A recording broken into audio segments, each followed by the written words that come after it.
Hello students, very good morning. Let's start with the new topic, unpaid and unclaimed dividend. Today again we are continuing with the same unit number 4 and the same chapter, dividend and interest.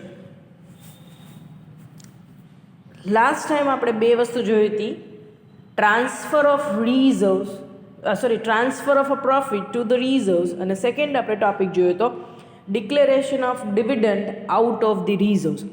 આજનો આપણો topic છે unpaid and unclaimed dividend. The name itself suggest, અહીંયા ક્યાંક તમે એની વાત કરો છો કે ચૂકવવાનું બાકી હોય એવું ડિવિડન્ડ, અનક્લેમ્ડ કે જેનો કોઈ દાવો નથી કર્યો એની વાત છે. ઓર અનપેડ, ચૂકવવાનું બાકી હોય, લેવાનું બાકી હોય એવા ડિવિડન્ડની વાત કરીએ છીએ. ક્લિયર? અનપેડ અને અનક્લેમ ડિવિડન્ડનું શું કરવું? ઘણી બધી વાર એવું હોય છે કે જે હજારો શેરધારક હોય છે, એમાંથી ક્યાંક દર વર્ષે 100 શેરધારકો એવા હોય છે કે જે લોકો ડિવિડન્ડ ક્લેમ જ નથી કરતા અને ડિવિડન્ડ એ લોકો લેવા આવતા જ નથી. કોકનો ડિવિડન્ડ વોરંટ ખોવાઈ ગયો હોય છે, કોકની ડેથ થઈ ગઈ હોય, જેના નામે હજી શેર હોય પણ આગળ કોઈ વારસદાર ન હોય તો કેન્સલેશન નહોતી હોય, કાં તો એનું જે સક્સેશનમાં છે એને ખબર ન હોય એટલે કાંઈ કેન્સલેશન્સ નથી કરાયું, શેરનું ટ્રાન્સફર નથી કરાયું, એ વ્યક્તિના નામે જ બોલે છે પણ એ વ્યક્તિ તો આવી શકે એમ નથી. ઘણી બધી વાર વ્યક્તિ ઇન્સોલ્વન્ટ થઈ ગયું હોય, ઘણી બધી વાર એવું બને કે એને person shift to the abroad, ઘણી બધી વાર આ બધી ઘણી બધી વસ્તુઓ બનતી હોય છે. ક્લિયર? સો અહીંયા શું થાય છે કે દર વખતે જેટલું બી ડિવિડન્ડ હોય એમાંથી certain portions are there which remains unclaimed and unpaid. એમાંથી અમુક પોર્શન્સ એવો હોય છે કે જે અનક્લેમ્ડ હોય છે, બરાબર છે, અનપેડ. સે for example, if the college offer a gift to the every students, કોલેજના જેટલા પણ સ્ટુડન્ટ્સ છે એની ગિફ્ટ લીધી, 1700 ગિફ્ટ લીધી, પણ એમાંથી 50 ગિફ્ટ પડી રહેશે. હા, એ પડી જ રહેશે 50 ગિફ્ટ. કાં એનું કોઈ લેવા માટે આવ્યું નહીં હોય, કાં તો એમ કહેશે કે પછી લઈ લેશું, પછી ભૂલી જશે. ક્લિયર? કોઈને કોઈ રીઝન્સ થશે, બધી જતી રહેશે એવું શક્ય થશે નહીં. તો ઓલવેઝ જ્યારે પણ કંપની ડિવિડન્ડ ડિક્લેર કરે છે એમાંથી સર્ટેન પોર્શન્સ એવો જ હોય છે કે જે અનપેડ અને અનક્લેમ્ડ હોય છે. દર વર્ષે એવો અનક્લેમ્ડ અને અનપેડ ડિવિડન્ડનો ફંડ ભેગું થાય છે. તો કંઈ અનપેડ અને અનક્લેમ્ડ ડિવિડન્ડ છે એનો મતલબ એવો નથી કે એ પૈસા હવે ડિરેક્ટર્સના થઈ ગયા. Director can utilise the money in their on manner, એવું નથી. એ પૈસા કોઈ માગ્યા નથી એટલે હવે સંચાલકોના થઈ ગયા કે એને ગમે એ રીતના યુઝ કરવાનું એ પણ પરમિટેડ નથી, એ વસ્તુ પણ અલાઉડ નથી. તો શું તે કે ભાઈ અહીંયા આ ફંડનો મિસયુઝ ન થાય એટલા માટે અહીંયા પ્રોવિઝન્સ કરેલી છે કે these are the legal provisions for unpaid and unclaimed dividend to restrain the misuse of the fund. એટલે કે ફંડનો મિસયુઝ રોકવા માટે, ફંડનો મિસયુઝ ન થાય એ માટે એ લોકોએ પ્રોવિઝન્સ કરેલી છે. To check the misuse of unclaimed dividend money by a management company act has provide the certain provisions. Clear? Management unclaimed અને અનપેઇડ ડિવિડન્ડના પૈસાનો મિસયુઝ ન કરે એના માટેની આ પ્રોવિઝન છે. તે કે શું છે? If it is not claimed within the 30 days from the date of declaration of dividend, company shall within the 7 days from the date of expiry of the said period of 30 days transfer the total amount of such dividend which remains unpaid or unclaimed to the special bank account opened by the company in the scheduled bank to be called unpaid dividend account. આ પ્રોવિઝનનો મતલબ શું છે? હવે આપણે એ રીતના વાત કરી કે ડિવિડન્ડ ઓલવેઝ ક્યારે ડિક્લેર થશે તો કે એન્યુઅલ જનરલ મિટિંગમાં, વાર્ષિક સભાની અંદર ડિવિડન્ડની જાહેરાત થશે. એન્યુઅલ જનરલ મિટિંગમાં જે દિવસે ડિવિડન્ડની જાહેરાત થઈ છે ત્યાર પછીના 7 દિવસની અંદર ડિવિડન્ડ જમા થઈ જશે. ક્લિયર? બેંકની અંદર ડિવિડન્ડ અકાઉન્ટ, એમાંથી બધાને ડિવિડન્ડ પે થઈ જશે, ચેકથી કાં તો ડિવિડન્ડ વોરંટથી બધાને પે થઈ ગયું. પણ અમુક લોકો એવા હશે એમાંથી કે જેને ક્લેમ કર્યો નથી. 30 દિવસ સુધી રાહ જોવાની રહેશે. 30 દિવસ પતી જાય છતાં કોઈ ક્લેમ કર્યો નથી તો પાછા 7 દિવસની રાહ જોવાની છે. 30 દિવસનો પીરિયડ એક્સપાયર થાય પછી પાછા 7 દિવસ રાહ જોવાની છે. 7 દિવસ સુધી રાહ જોવાની વધારાની રહેશે. પછી આ જે અમાઉન્ટ છે ડિવિડન્ડ અકાઉન્ટમાંથી ક્યાં ટ્રાન્સફર થઈ જશે? અનપેડ અને અનક્લેમ્ડ ડિવિડન્ડ અકાઉન્ટ. તમે લેઝર બનાવો છો, ખાતાવાહી બનાવો છો ને, એમાં અલગ અલગ અકાઉન્ટ બનાવો છો, એમાં એન્ટ્રી આપો છો કે બેંકમાંથી એક અકાઉન્ટ ડિવિડન્ડ અકાઉન્ટથી ક્યાં પૈસા પાછા જમા થયા? ચૂકવવાના બાકી ડિવિડન્ડ ખાતે. ક્લિયર? સો અહીંયા જ્યારે તમે ડિવિડન્ડ વાર્ષિક સભાની અંદર જાહેર કર્યું હતું ત્યારે બેંકમાં કયું ખાતું ખોલાવ્યું હતું? Dividend account. એમાં બધા પૈસા 7 દિવસની અંદર જમા કરી દીધા હતા. ત્યારથી 30 દિવસ સુધી તમે પૈસા ડિવિડન્ડના જે ક્લેમ કરે એને ચૂકવતા હતા. 30 દિવસ પતી ગયા, ઉપરના પણ 7 દિવસ પતી ગયા, 30 દિવસ એક્સપાયર થઈ ગયા, પછી પાછું 7 દિવસ તમે વેઇટ કરો છો, એક્સટેન્શન આપો છો. એમાં પણ જો કોઈ ક્લેમ નથી કરતું આ 7 દિવસની અંદર, તો હવે તમારે આ ડિવિડન્ડ અકાઉન્ટ ક્લોઝ કરી દેવાનું છે. અને આ જે અમાઉન્ટ છે એ કયા અકાઉન્ટમાં જવા દેવાની છે? અનપેઇડ અને અનક્લેમ્ડ ડિવિડન્ડ અકાઉન્ટમાં વહી જશે. Clear? If the default is committed by the company in transferring the amount of dividend, it will have to pay the interest at the amount not so transferred at the rate of 12% from the date of such default. હવે 30 દિવસ પૂરા થઈ ગયા, પછીના 7 દિવસે પતી ગયા. 7 દિવસ પછી ડિવિડન્ડ અકાઉન્ટ ક્લોઝ કરી દેવાનું છે અને પૈસા ક્યાં જમા કરી દેવાના છે? અનપેઇડ અનક્લેમ ડિવિડન્ડ અકાઉન્ટ. એ ત્યાં નથી તો તમારે શું કરવું પડશે? ડિવિડન્ડ ઉપર 12% વ્યાજ ચૂકવવું પડશે. અને અહીંયા એન્યુઅલ જનરલ મિટિંગ પતી ગઈ, ત્યાર પછીના 7 દિવસની અંદર રકમ ક્યાં જમા થઈ જવી જોઈએ? ડિવિડન્ડ અકાઉન્ટમાં. થઈ નથી, 7 દિવસ પતી ગયા તોય ડિવિડન્ડ જાહેર કરી દીધું, પણ એની ચૂકવણી માટેની રકમ ખાતામાં જમા થઈ નથી, તો 12%થી પર એનમ વ્યાજ આપવું પડશે. Clear?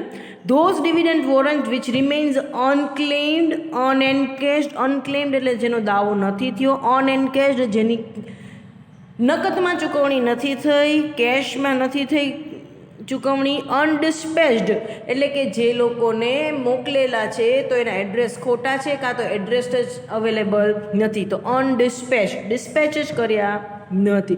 Within the 30 days from the date of declaration of dividend for whatever the reasons to be deposited in a separate bank account. Unclaimed dividend જેટલા પણ હશે એને પાછું સેપરેટ બેંક અકાઉન્ટમાં 30 દિવસની રાહ જોવાની છે, પાછા 7 દિવસની રાહ જોવાની છે. હવે કોઈ લેવા નથી આવતું, ડિવિડન્ડ અકાઉન્ટ ક્લોઝ થઈ જશે અને બધું જ અમાઉન્ટ ક્યાં ટ્રાન્સફર થઈ જશે? અનપેઇડ અને અનક્લેમ ડિવિડન્ડ અકાઉન્ટમાં. All unpaid dividend lying to the credit of the said unpaid dividend account for the period of 7 years from the date of such a transfer must be transferred by the company to the Investor Education and the Protection Fund. શું કહે છે આની અંદર કે તમે dividend declare કર્યું, શરૂઆતથી ફરી ચાલુ કરું છું. જો ડિવિડન્ડ એ જ વાર્ષિક સભા આજે થઈ, ડિવિડન્ડ ડિક્લેર આજે થયું 10%, બરાબર? 10% લેખે ડિવિડન્ડના રૂપિયા 5 કરોડ રૂપિયા થતા, તો 7 દિવસની અંદર કંપનીએ શેડ્યુલ બેંકમાં ડિવિડન્ડ અકાઉન્ટ ઓપન કરાવી 5 કરોડ જમા કરી દેવાના રહેશે. હવે 5 કરોડ જમા કર્યા, હવે 30 દિવસની અંદર બધા શેર હોલ્ડર્સને ડિવિડન્ડની ચૂકવણી થઈ જશે. 30 દિવસ વયા ગયા પછીના પાછા 7 દિવસ સુધી ચૂકવણી ચાલુ રહેશે. પણ અમુક શેર હોલ્ડર્સ એવા છે જેને ડિવિડન્ડ ક્લેમ જ નથી કર્યું, એનો દાવો જ કર્યો નથી ડિવિડન્ડ, એવા 20 લાખ રૂપિયા હજી પડ્યા રહ્યા છે. તો હવે 20 લાખ માટે તમારે શું કરવું પડશે? 30 દિવસ પતી ગયા, પછીના 7 દિવસ પતી ગયા, હવે ડિવિડન્ડ અકાઉન્ટ ક્લોઝ કરી નાખવાનું અને આના માટે નવું બેંક અકાઉન્ટ ઓપન થશે અને એનું નામ રહેશે અનપેઇડ અનક્લેમ ડિવિડન્ડ અકાઉન્ટ. એટલે જ્યારે એન્ટ્રી કરવાની રહે ત્યારે એ લોકોને ક્લિયર થાય. અનપેઇડ અનક્લેમ ડિવિડન્ડ અકાઉન્ટ એ 20 લાખ રૂપિયા પાછા ટ્રાન્સફર થઈ ગયા. હવે એમાં એ રૂપિયા 7 વર્ષ સુધી પડ્યા રહેશે. કેટલા વર્ષો સુધી? 7 વર્ષ સુધી. 7 વર્ષમાં તમે ગમે ત્યારે ડિવિડન્ડ ક્લેમ કરશો તો એવા 5 લાખ રૂપિયા ડિવિડન્ડ લેખે ક્લેમ થયા, અલગ અલગ શેર હોલ્ડરે ક્લેમ કર્યા, તોય હજી 15 લાખ પડેલા છે. 7 વર્ષ પૂરા થઈ ગયા તો અને એનું હજી કોઈ ઘરાક થયું નથી, હજી એમાં કોઈ ડિવિડન્ડ ક્લેમ કરે નથી. તો 7 વર્ષ પછી આ પૈસા કયા અકાઉન્ટમાં ટ્રાન્સફર થઈ જશે? Investor education and the protection fund ખાતે, અનપેઇડ ડિવિડન્ડ અકાઉન્ટ ક્લોઝ થઈ જશે. ક્લિયર? હા, 7 વર્ષ પતી જાય હવે કોઈ શેર હોલ્ડર્સ હવે આવીને ક્લેમ કરી શકશે નહીં, કારણ કે એની 7 વર્ષ સુધી રાહ જોઈ છે. હવે એ પૈસા ક્યાં વયા ગયા? Investor education and protection fund ખાતે. ક્લિયર?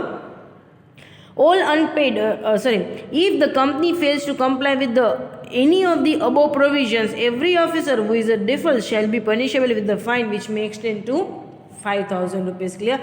Unclaimed અને unpaid dividendની પ્રોવિઝન્સ જો કોઈ પણ ડિરેક્ટર કોઈ પણ ઓફિસર ફોલો નહીં કરે તો એને દંડ થશે કેટલા સુધીનો? 5,000 સુધીનો. નેક્સ્ટ છે investor education and protection fund. Investor education and protection fund, the name itself suggest. અહીંયા શેના માટે છે આ fund? To make the investor aware and two educate the investor about the share market. અહીંયા તમારે જાગૃત કરવાના છે શેર માર્કેટથી એને અવેર કરવાના છે. The following amount credited or the transfer to the investor education and the protection fund. ડિવિડન્ડની અકાઉન્ટ તો થાય છે, અનપેડ અને અનક્લેમ ડિવિડન્ડની અમાઉન્ટ તો 7 વર્ષ પછી ટ્રાન્સફર થાય જ છે. બાકીની અન્ય ફંડોમાં અન્ય આવકો છે એ આવકનું પણ કોઈ ઘરાક નથી થતું. If it is remain as it is તો એ પણ 7 વર્ષના અંતે ક્યાં વહી જશે? ઇન્વેસ્ટર એજ્યુકેશન એન્ડ પ્રોટેક્શન ફંડની અંદર. ક્લિયર? પહેલું જ છે amount in unpaid dividend account of the company. તમે જે દિવસે વાર્ષિક સભા કરો છો ત્યારે ડિવિડન્ડ ડિક્લેર કરો છો, 7 દિવસની અંદર ડિવિડન્ડ જમા કરી દો છો, 30 દિવસ સુધી ચૂકવણી કરો છો, બીજા 7 દિવસ રાહ જોવો છો, પછી ડિવિડન્ડ અકાઉન્ટ ક્લોઝ કરી દો છો. બધો જ ફંડ ક્યાં ટ્રાન્સફર થઈ ગયો? Unpaid dividend account. ત્યાં કેટલા વર્ષ રાહ જોશો? 7 વર્ષ. 7 વર્ષ કમ્પ્લીટ થઈ જવાનું. Expiry of 7 years you have to transfer the amount two the investor education and protection fund. A extra fund છે એમ કરી અને હવે એને ક્યાં ટ્રાન્સફર કરી દીધો? ઇન્વેસ્ટર એજ્યુકેશન એન્ડ પ્રોટેક્શન ફંડમાં. Application money received by the company for the allotment. Allotment એટલે વેચણી, એપ્લિકેશન મની એટલે અરજી ઉપરના રૂપિયા. ઓફ એની સિક્યોરિટી અને ડ્યુ ફોર રિફંડ. અરજીના રૂપિયા આવ્યા છે અને એ રિફંડ કરવાના રહી ગયા છે, મીન્સ રિફંડ કરવાના બાકી છે, મીન્સ કોઈ ક્લેમ કર્યા જ નથી. મેં આજે અરજી મોકલી હોય પછી અરજીમાં મને શેરની વહેંચણી નથી થઈ કાં તો શેરની વહેંચણી ઓછી થઈ છે તો મારે અરજીના રૂપિયા પાછા માગવાના છે. એવી મેં માગ્યા જ નથી તો એ પડ્યા રહ્યા છે. એ પણ ક્યાં જશે? 7 વર્ષ પછી ઇન્વેસ્ટર એજ્યુકેશન એન્ડ પ્રોટેક્શન ફંડમાં.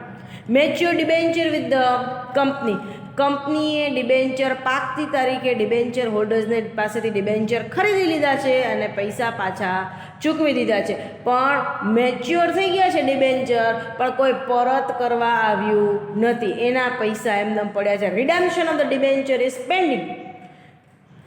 ડિબેન્ચરનું પરત હજી થયું નથી. બાયબેક પ્રોસેસમાં અડધા ડિબેન્ચર મીન્સ ઘણા બધા ડિબેન્ચર્સ પડ્યા છે. ક્લિયર?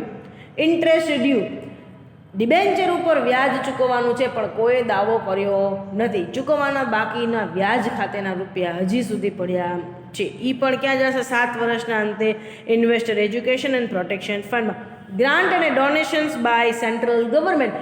કેન્દ્રીય સરકારે કંપનીને કોઈ ગ્રાન્ટ કે કોઈ ડોનેશન્સ આપ્યું છે તો એ સીધું ક્યાં જશે? ઇન્વેસ્ટર એજ્યુકેશન એન્ડ પ્રોટેક્શન ફંડમાં.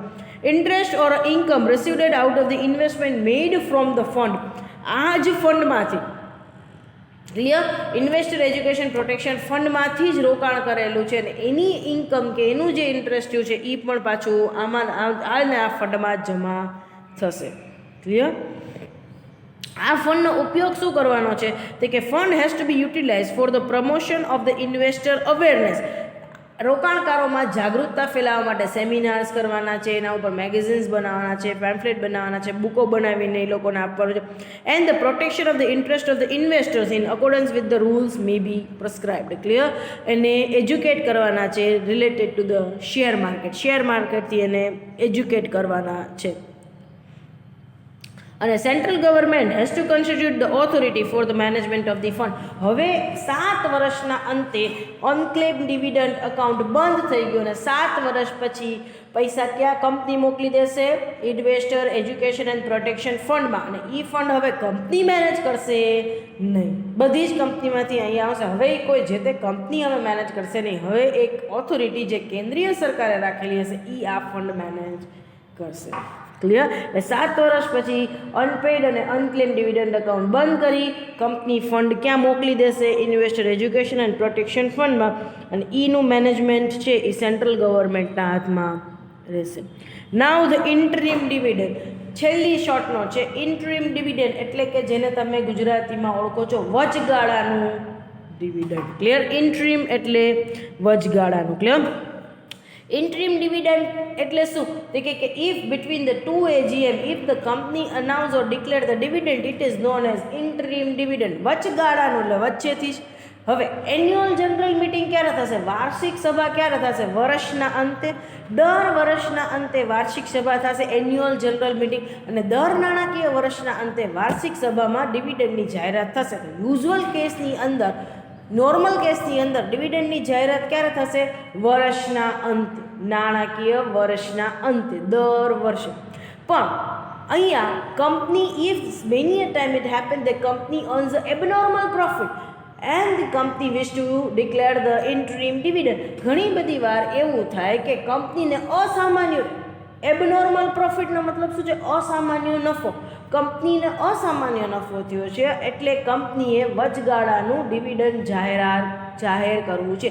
Company wants to declare the interim dividend for the same. કારણ કે વચગાળાનો જે નફો છે, એબનોર્મલ પ્રોફિટ છે, અસામાન્ય નફો છે, એને શેર હોલ્ડર્સને પાસ ઓન કરવું છે. એટલે એના માટે એને શું ડિક્લેર કરવું પડશે?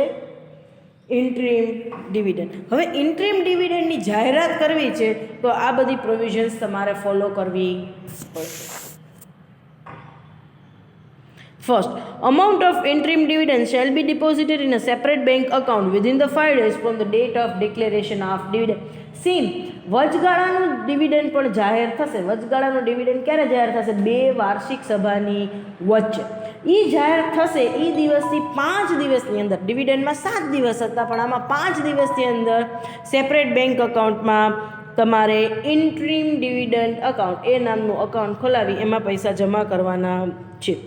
અને એ છે જે એકવાર તમે ઇન્ટરીમ ડિવિડન્ડ જાહેર કર્યું અને એના માટે બેંક અકાઉન્ટ ખોલાવી ઇન્ટરીમ ડિવિડન્ડ અકાઉન્ટમાં જે રૂપિયા જમા કરો છો it should be use for the payment of interim dividend only. Interim dividend વચગાળાના ડિવિડન્ડની ચૂકવણી માટે જ એ રૂપિયા વપરાશે, બીજે ક્યાંય તમે વાપરી શકશો નહીં. It is the statutory, that means legal right of the directors to declare the interim dividend. 2000ની જે જોગવાઈ આવી, એ જે અમેન્ડમેન્ટ્સ આવ્યા 2000ની અંદર, એની અંદર એને કાયદાકીય અધિકાર આપી દીધો કે ક્યારેય પણ આવો એબનોર્મલ પ્રોફિટ થાય, અસામાન્ય નફો થાય અને એ અસામાન્ય નફામાંથી સંચાલકોને જો કોઈ ડિવિડન્ડની જાહેરાત કરવી છે શેર હોલ્ડર્સને તો એ કરી શકે છે, એ એનો કાયદેસરનો અધિકાર છે. For the declaration of interim dividend, there is no need for holding the meeting of the shareholders to obtain the consent. Consent નો મતલબ છે મંજૂરી. જેમ ડિવિડન્ડની ચૂકવણી થાય ત્યારે વાર્ષિક સભાની અંદર સંચાલકો ડિવિડન્ડના રેટ છે એ રિકમેન્ડ કરે અને શેર હોલ્ડર્સ એને કન્સેન્ટ આપે, અપ્રુવલ આપે. આની અંદર એવું છે નહીં. જનરલ બોડી એટલે કે શેર હોલ્ડર્સની અપ્રુવલની જરૂર નથી. એટલે કે વચગાળાનું ડિવિડન્ડની ચૂકવણી કરવી છે તો કોઈ સભા બોલાવી, શેરધારકોની સભા બોલાવી અને એની મંજૂરી લેવાની જરૂર નથી. Only the directors can decide and declare the interim dividend by their own. સંચાલકો પોતે સાથે મળી, સંચાલકીય ગણ પોતે સાથે મળી અને ચર્ચા કરી નક્કી કરી શકશે. Company has to open an interim dividend account in a scheduled bank and deposit therein within the 5 days from the date of declaration of dividend. જે આપણે વાત કરી એ શેડ્યુલ બેંકમાં ઓપન કરાવવાનું છે બેંક અકાઉન્ટ, ઇન્ટરીમ ડિવિડન્ડ અકાઉન્ટ એને નામ આપવાનું છે. જે દિવસે ડિક્લેર કરેલું છે એના 5 દિવસની અંદર ડિવિડન્ડ જમા થઈ જવું જોઈએ. Interim dividend become a legally enforceable debt of the company from the date of declaration of dividend. પહેલાના ટાઈમમાં એવું હતું કે વચગાળાનું ડિવિડન્ડ જો સંચાલકો જાહેર કરે છે તો એ કેન્સલ પણ કરી શકતા હતા. લેટર ઓન ધે કેન રિસાઇન, એટલે કે કેન્સલ, એ લોકો કેન્સલ કરી શકતા હતા. પણ હવેના નિયમ મુજબ if they declare the interim dividend it become the debt of the company. એટલે કે જો સંચાલકો કે કંપની વચગાળાનું ડિવિડન્ડ જાહેર કરે છે તો હવે એ દેવું કંપનીનું થઈ જશે. It has to be paid. એની ચૂકવણી કરવી જ પડશે. Interim dividend has to be paid within the 30 days and then need to transfer to the unpaid and unclaimed dividend account on expiry of 7 days. Same ડિવિડન્ડની જે જોગવાઈ હતી એ જ જોગવાઈ અહીંયા લાગુ પડશે, પણ ખાલી ને ખાલી પહેલાંમાં થોડોક ચેન્જીસ આવશે. ડિવિડન્ડની જાહેરાત થઈ જાય પછી 7 દિવસમાં ડિવિડન્ડ જમા થઈ જતું હતું, આમાં 5 દિવસમાં ડિવિડન્ડ જમા થઈ જશે. બંનેમાં સેમ 30 દિવસ સુધી ચૂકવણી થશે. 30 દિવસ પછી પાછી 7 દિવસની રાહ જોવામાં આવશે. જો કોઈ ક્લેમ હશે તો પાછી ચૂકવણી થશે. 7 દિવસ પતી જાય પછી આ અમાઉન્ટ પણ ક્યાં વહી જશે? અનપેઇડ અને અનક્લેમ ડિવિડન્ડ અકાઉન્ટ ખાતે. ત્યાં 7 વર્ષ સુધી જમા રહેશે. ઓન એક્સપાયરી ઓફ 7 year પાછો ફંડ ક્યાં વયો જશે? Investor education and protection fund ખાતે. ક્લિયર?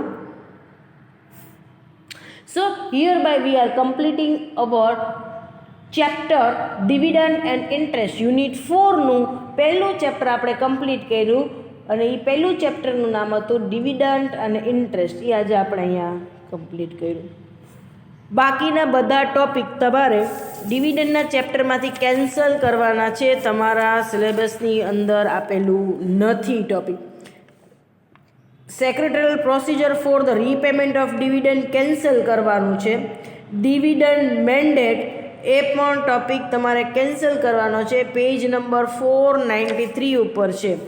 અને ઇન્ટ્રીમ ડિવિડન્ડ કર્યા પછી એના સામેના પેજ ઉપર payment of interest out of the capital A cancel. Loss of dividend warrant A topic પણ કેન્સલ કરવાનો છે. અને છેલ્લે એક ટોપિક આપેલો છે ઇન્ટરેસ્ટ, એ ટોપિક પણ કેન્સલ કરવાનો છે. Clear? So hereby we have finished up with the chapter dividend and interest. Dividend અને ઇન્ટરેસ્ટના ચેપ્ટરની આપણે આજે અહીંયા વાત પૂરી કરીએ છીએ. આવતીકાલના લેક્ચરમાં આપણે નવું ચેપ્ટર સ્ટાર્ટ કરીએ છીએ, but will continue with the same unit. Unit number 4 જ જોઈએ છે, પણ યુનિટ નંબર 4ની અંદર આપણે નવું ચેપ્ટર સ્ટાર્ટ કરીએ છીએ અને it SEBI, security exchange board of India. સેબીનું ચેપ્ટર આપણે સ્ટાર્ટ કરશું આવતીકાલથી. Thank you so much.